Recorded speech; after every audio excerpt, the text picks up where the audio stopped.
pessoal, tudo bem? Tenho aqui em mãos o livro que nós utilizaremos na aula de hoje, o livro de Maquiavel. Tem também junto no mesmo volume um livro de hobbies. Não são os hobbies de Maquiavel que nós iremos tratar na aula de hoje, tá bom? Como diz meu cunhado, não é isso. Nós iremos tratar hoje sobre o livro O Príncipe, de Nicolau Maquiavel. Esse livro é fundamental e os escritos de Maquiavel são fundamentais para a gente compreender a política, para a gente compreender o que é a política, porque Maquiavel traz uma atualização muito importante para o debate na época. O livro de Maquiavel, ele foi escrito em 1513, mas é um livro que serve inclusive ainda hoje.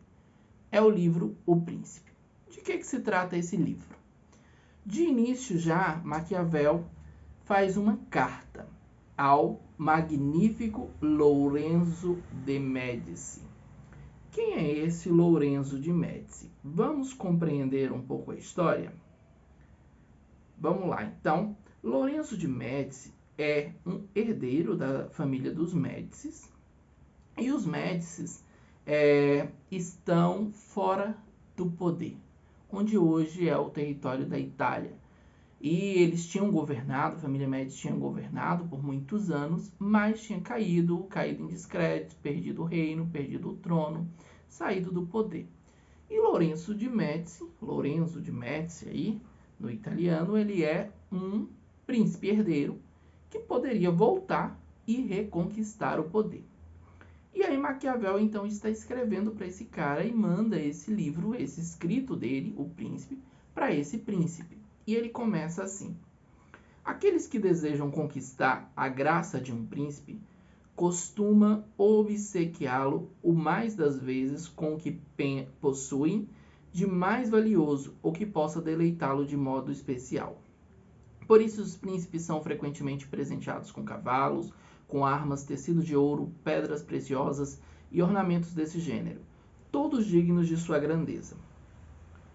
Desejando do meu turno oferecer-me a vossa magnificência com um testemunho da servidão que lhe devoto, não encontrei entre os bens que me são mais caros, ou tanto estime, senão o entendimento das ações dos grandes homens, aprendido por mim numa longa experiência das vicissitudes modernas e no estudo contínuo das antigas, as quais, tendo eu com grande diligência examinado e cogitado demoradamente, agora as condenso nesse breve volume que envio à vossa magnificência.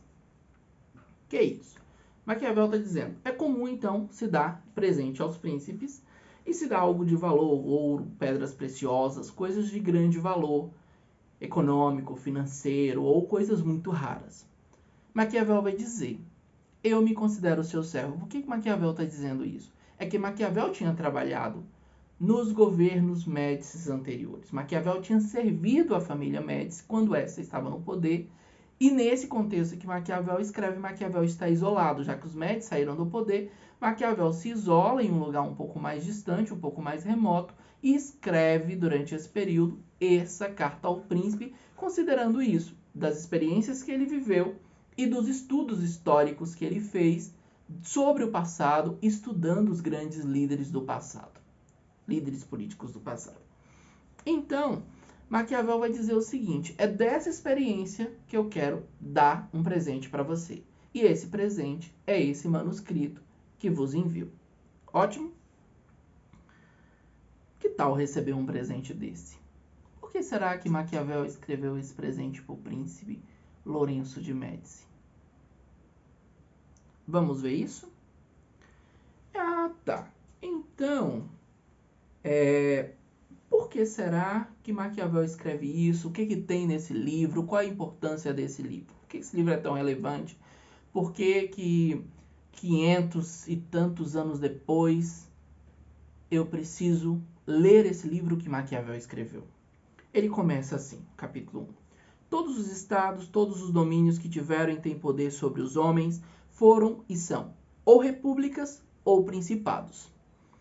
E os principados são ou hereditários, no quais o sangue são herdados de alguém, pelo sangue, pela tradição familiar, ou esse reinado tenha sido um reinado novo, né? Seria mesmo hereditário, mas conseguido de uma família da família de alguma outra forma, não necessariamente herdado de sangue. E entre os novos, são os que são novos de todo, tá? E ele cita o de Francesco Sforza em Milão, ou são constituídos por membros agregados ao estado hereditário do príncipe que os conquista, como é o caso que ele cita de Nápoles submetido ao rei da Espanha. Ou seja, pode ter um principado novo ou um principado herdado. Ou então uma parte que é novo, que foi conquistado com guerra, com alguma coisa comprado, ou que aquele principado caiu, aquele território deixou de ser dominado por um grupo e esse grupo é tomado, portanto ele é um principado novo. E o que Maquiavel vai colocar é que, a depender da forma que se constitui esses principados, para manter o poder existe uma forma de se fazer. E aí, os principados podem ser adquiridos por fortuna. Palavra-chave aí, fortuna. O que é fortuna? Fortuna é herança. Recebeu de graça. De sorte. Ok? Isso é fortuna. Mas só se consegue manter o poder com a virtude. Alguns precisam, para conquistar um principado novo, de virtude. Mas, independente da forma que foi conquistado, para se manter o poder, se foi conquistado por fortuna ou se foi conquistado por virtude, precisa de virtude para manter o poder. O que é virtude? Virtude é inteligência, é sagacidade, é habilidade, é treinamento, ok? Não é algo que se ganha por sorte. É algo que se adquire treinando. Então Maquiavel diz assim, pode-se até chegar ao poder pela fortuna, pela sorte, mas só se mantém no poder pela virtude, pelo exercício, pela habilidade. Ou seja, Maquiavel vai falar o livro todo sobre, a partir desses dois princípios, de como chegar ao poder e como se manter no poder. E ele vai trazer as experiências. Então vamos lá. Próximo, ele vai tratar então de como se fazer isso se é um principado hereditário. Ele vai falar que nos principados hereditários, quando se herda uma coisa, quando se herda o poder, você precisa manter a ordem desse poder. Você não pode extrapolar isso, manter as regras, manter os costumes que aquelas pessoas têm. Tipo quando você herda uma empresa. Ou tipo quando você ocupa um cargo porque um padrinho político te deu essa função.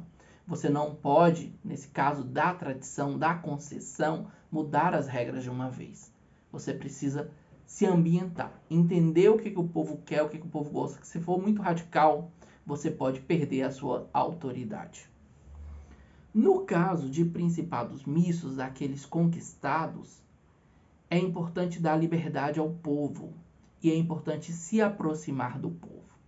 Por exemplo, quando ocorre, por exemplo, a conquista de um outro território que não era dominado por um rei, por um governo, e aí Maquiavel não traz esse exemplo, mas a gente pode trazer, como no caso do Brasil, que quando Portugal conquista, invade as terras brasileiras, conquista e toma essa terra como parte do Império Português, chega um momento que começa a acontecer revoltas aqui.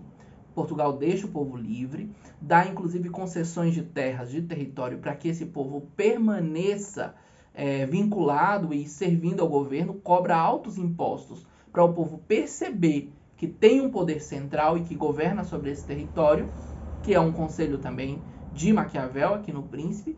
E outra coisa, quando começam as rebeliões tentando a independência do Brasil, o que Portugal faz? Transfere o império para o Brasil, para o Rio de Janeiro. Exatamente para quê?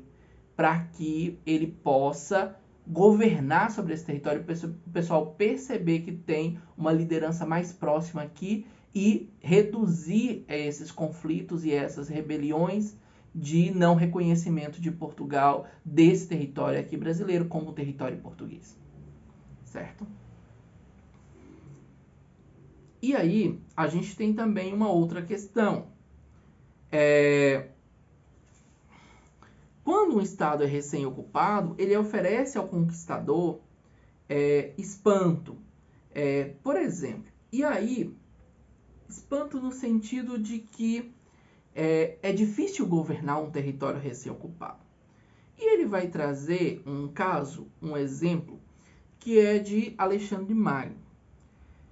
Consideradas as dificuldades, e aí vou ler, consideradas as dificuldades que um estado recém-ocupado oferece ao conquistador, poderia causar espanto o fato de que Alexandre Magno ter se tornado senhor da Ásia em poucos anos e, quando morre, caso em que pareceria razoável uma rebelião geral daquelas províncias antes governadas por ele, já que ele morreu, os sucessores deles conseguiram manter essas províncias sem grandes dificuldades e não aquela derivada das próprias ambições dessas pessoas que conseguiram governar. E aí Maquiavel vai dizer, a isso respondo, que todos os principados que deixaram memória de si foram governos de dois modos diversos, ou por um príncipe e seus súditos, os quais, por graça e concessão sua, o ajudam a governar o reino como delegados, ou por um príncipe e vários barões, os quais, não por graça do soberano, mas por antiguidade de sangue, mantêm aquele título. E aí depois ele desenvolve o conselho para o príncipe, né? Para o Lourenço de Médici, para quem ele está escrevendo. Quando se conquista um território que era de outro e esse outro morre, é importante tomar alguns cuidados. Primeiro, manter viva a memória anterior desse outro que dominava, para que o povo não se rebelasse. Isso recebido não por uma tradição do outro, não porque alguém delegou antes de morrer, mas ele morreu e outros tiveram que ocupar aquele espaço. Então, mantenha viva a trajetória, a história, a memória do anterior para dizer, não, ele continua legitimando esse domínio. Só que nesse meio, nesse território, sempre tem algumas elites, sempre tem alguns influentes e que precisam receber poder também e manter seu poder. Claro, não superior ao príncipe que está governando ou ao que está governando, ao novo governo, mas algo próximo, que consiga se sentir próximo ao governo, porque senão eles vão se rebelar e vão tentar formar o seu próprio governo, o seu próprio poder, o seu próprio território. E isso pode dividir ali o império, dividir o reino, entende? Então essa é uma estratégia. Tanto manter a memória daquele grande que governava, quanto se aliançar com aqueles mais fortes que podem dividir o reino.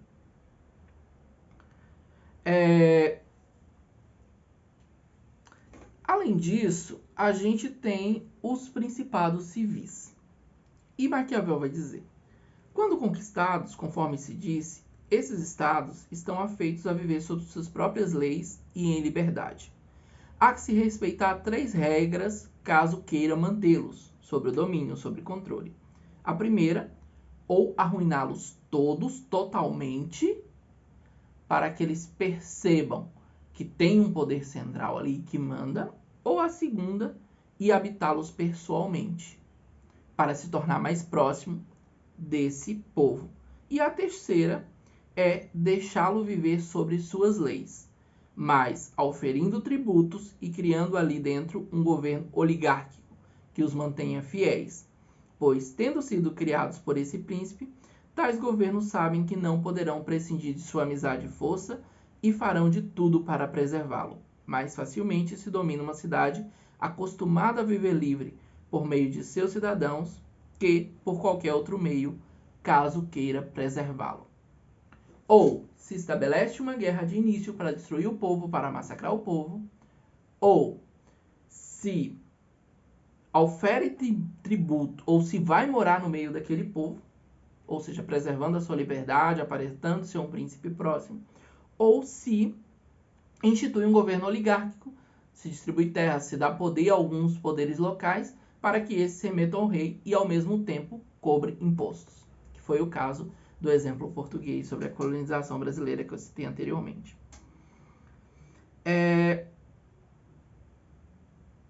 E tem o caso dos principados novos, onde não há uma organização do Estado. Nesse caso, então, é necessário que se desenvolva uma estrutura de poder. Seguir sempre o caminho precedido por outros, que isso pode ajudar a manter o poder. Lembra que o princípio aqui do livro O Príncipe, a estrutura do livro O Príncipe é como chegar ao poder e como se manter no poder. Maquiavel vai trazer algumas outras coisas. Então, Maquiavel vai trazer algumas outras coisas. Por exemplo, Maquiavel coloca um grande dilema na sua obra. Qual seria mais importante ao príncipe? Ser temido ou ser amado? Qual seria mais importante? Ele vai dizer, é preferível que o príncipe tente ser os dois. Mas se tiver que escolher entre um dos dois, é preferível ao príncipe ser temido. Porque os homens se sujeitam àqueles a quem eles temem, muito mais do que àqueles a quem eles amam. Ou seja, é bom juntar os dois, ser temido e amado. Mas se tiver que escolher, é melhor ser temido do que amado. Então, Maquiavel parece então ser muito mal. Porque aí aparece outra frase muito atribuída a Maquiavel, mas que ele não diz claramente isso, está um pouco mais nas entrelinhas, que é que os fins, aquela ideia de que os fins provavelmente justificariam os meios pelo quais se consegue. Então a gente pode ter ao príncipe uma finalidade de construção de um império, de demarcar o seu território, de crescer o seu território, de governar sobre esse território. E aí esse príncipe ele pode usar de alguns elementos de violência, usar de alguns elementos de disfarçatez, de parecer ser um homem amado, um homem honrado, que não necessariamente é, e que isso faz muito parte da política. Maquiavel vai dizer que o parecer ser, nesse caso, é muito importante, talvez cumpra a função do ser, ou seja, não é importante, não é fundamental ser religioso, ser piedoso, ser honrado, mas é importante ao príncipe, ao governante, parecer ser piedoso, honroso, honrado, justo, ok? Então, nessa questão de manutenção do poder, ou para que o império, pensa que Maquiavel está escrevendo numa época onde as pessoas construíam impérios, construíam reinos, e esses reinos, se o reino fosse fraco, ele poderia ser derrotado. Então, para que se construa impérios, para que se construa reinos, é importante que o príncipe ele consiga usar de algumas dessas habilidades, seja da esperteza da raposa, seja da voracidade do lobo, seja de alguns recursos, seja de uma certa piedade que aparece para o público, mas que não seja tão real, seja de uma certa justeza que aparece para o público, mas que não seja tão justiça em sua realidade.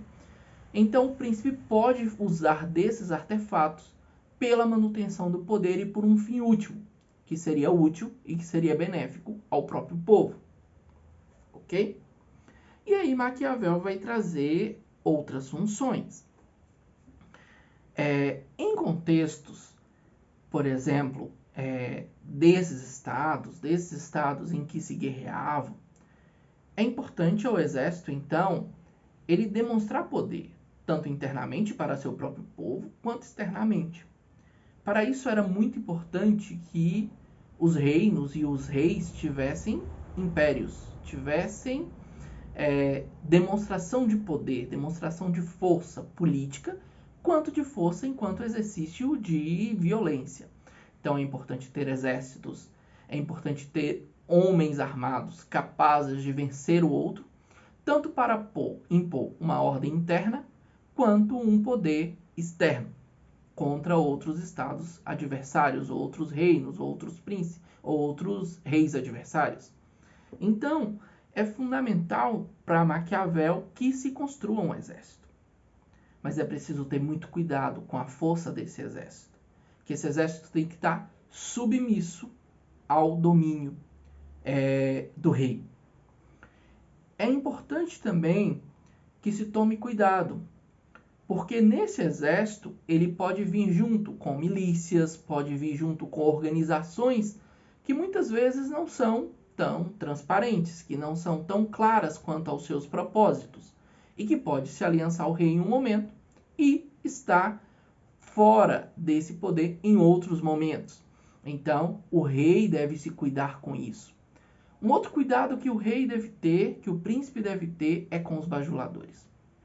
É melhor que você tenha sobre seu governo, abaixo da sua ordem, alguém que não seja tão conhecido do que alguém que tenha vínculos afetivos, porque se for importante tirar, e se for necessário tirar, pela manutenção do seu poder, você possa tirar a qualquer momento.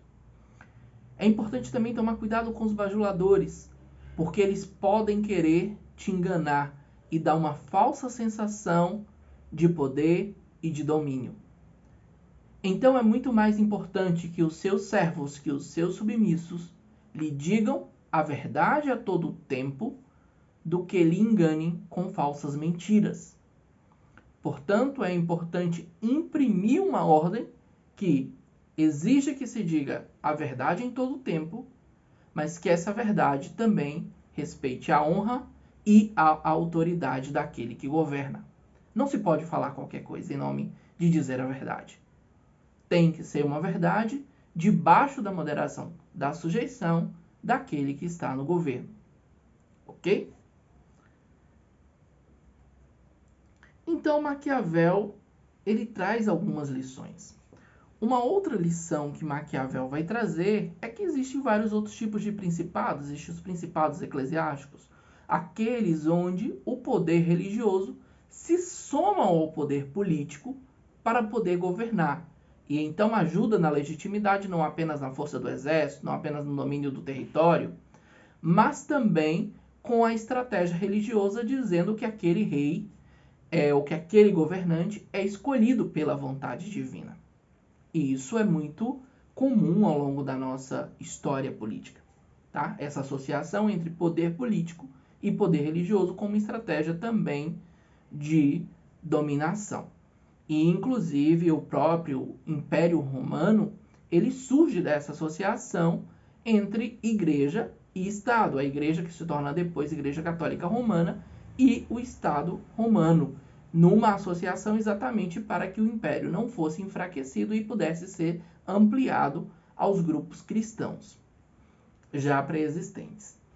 E aí, Maquiavel, conhecendo todo esse processo histórico, ele vai jogar um balde de água fria, então, nesses argumentos, por exemplo, nos argumentos do período medieval e da teologia e da filosofia medieval, dizendo que os reis e os governantes são escolhidos por Deus, e que aqueles onde os governantes escolhidos por Deus governam são impérios justos ou são cidades justas, o que na verdade não é real. Por exemplo, Santo Agostinho, cidade dos homens, cidade de Deus, São Tomás de Aquino, e toda uma teologia e toda uma filosofia construída sobre a política, como se a política fosse coisa divina. Maquiavel vai jogar um balde de água fria e vai dizer, não, a política é construído por relações, por interesses extremamente humanos, e não se pode colocar e explicar divinamente essas relações de poder. Essas relações são humanas. Embora se possa conseguir, por sorte, o poder, não necessariamente isso significa que é poder divino, e só se mantém o poder por habilidades humanas, por estratégias humanas. Então, colocado isso, Maquiavel vai jogar um balde de água fria e vai dizer, não, calma aí, as relações de poder não são tão assim, as próprias relações estruturais dentro da religião, e ele vai citar muito a Igreja Católica, considerando ali o contexto, né, do início do Renascimento, estamos falando do século XVI, pós período medieval. Então Maquiavel vai dizer, a própria história da Igreja demonstra que alguns reis, filhos de padres, filhos de bispos, filhos de papas, inclusive, chegaram ao poder por estratégias humanas apenas. E aí, Maquiavel vai constituir assim o seu livro e vai concluir dando um conselho ao príncipe, dizendo, príncipe, Apenas tome cuidado, porque o seu exercício do poder tem uma função. E essa função é servir, fazer, em alguma medida, a vontade do povo. Não apenas pela manutenção própria do seu poder, mas que o povo também possa ser beneficiado por isso. Porque ainda que demore para o povo perceber, essas relações se desgastam. Então a manutenção do poder depende de um papel, de um caráter republicano do príncipe. E ele começa lá o livro, no capítulo 1, falando que existem principados que são autocráticos, digamos assim, centralizados no império, no reino, e existe principados também que são republicanos. Existem não só principados, mas existem também repúblicas, onde as pessoas têm algum nível de participação na vida social e interesse de caráter social pela prática da política. Então Maquiavel aparenta aí, por exemplo, ter um caráter republicano, ao dizer que o príncipe deve ouvir de alguma maneira e atender de alguma maneira aos anseios do povo. Pronto. Tranquilo até aqui? Entendido isso? Vamos passar então para a próxima pergunta. Para o próximo ponto, já na conclusão da nossa aula. Por que será que Maquiavel escreveu isso? Passado 500 anos da escrita de O Príncipe, de algumas obras de Maquiavel, fez-se um seminário sobre Maquiavel, com vários intelectuais da filosofia, da história, da ciência política que estudam Maquiavel. Existem, pelo menos em síntese, 3 grandes interpretações sobre o que Maquiavel quis com essa obra. O primeiro ponto que Maquiavel pode ter desejado, ansiado, com escrever a obra O Príncipe, é que Maquiavel queria, como ele já tinha trabalhado para os Médici, e os Médici tinham saído do poder, ele queria que, se Lourenço de Médici conseguisse, com essas estratégias, retomar o poder, Lourenço de Médici fosse príncipe e o convocasse para trabalhar de novo ali na chefia de gabinete, em algum cargo, para o Lourenço de Médici, que seria o novo rei. Ok, essa é uma possível interpretação, então Maquiavel estaria dando conselhos realmente ao príncipe e estaria autointeressado. Uma outra interpretação é que os Médici, embora não mais no poder, eles tinham uma ampla biblioteca, o que é verdade, o que tem fatos históricos que comprovam isso. E o castelo dos Médicis tinha um grande acesso do público, apesar de ser pouco o público ali alfabetizado, que conseguia ter acesso à leitura, mas esse castelo essa biblioteca era uma biblioteca importante para aquela região da Europa e que, portanto, seria estratégico mandar o livro para aquela biblioteca. Maquiavel mandaria o livro para o príncipe conhece todas aquelas estratégias, não teria necessidade disso, portanto, Maquiavel não mandou aquilo como conselhos ao príncipe, mas como conselhos ao povo, que iria ler essa obra a partir da biblioteca do Castelo dos Médici. Então, o que aconteceria? Maquiavel não estaria mandando os conselhos ao príncipe, por quê? Porque o príncipe vem de uma família de príncipes, o príncipe vem de uma família que já governou e que sabia exatamente disso, que tinha perdido o poder e que provavelmente conhecia quais são os erros e acertos de se fazer política e de se governar. Então Maquiavel teria escrito isso ao povo, Maquiavel teria escrito isso para mim e para você, para que a gente conseguisse ler essa estratégia, para que a gente conseguisse compreender o que é a política e para que serve a política. Então, posto isso, espero as reações, os comentários de vocês e as percepções e o que aprenderam também com essa nossa aula sobre Nicolau Maquiavel, nosso querido Maqui. Como diz Jô Soares, beijo do gordo e até a próxima.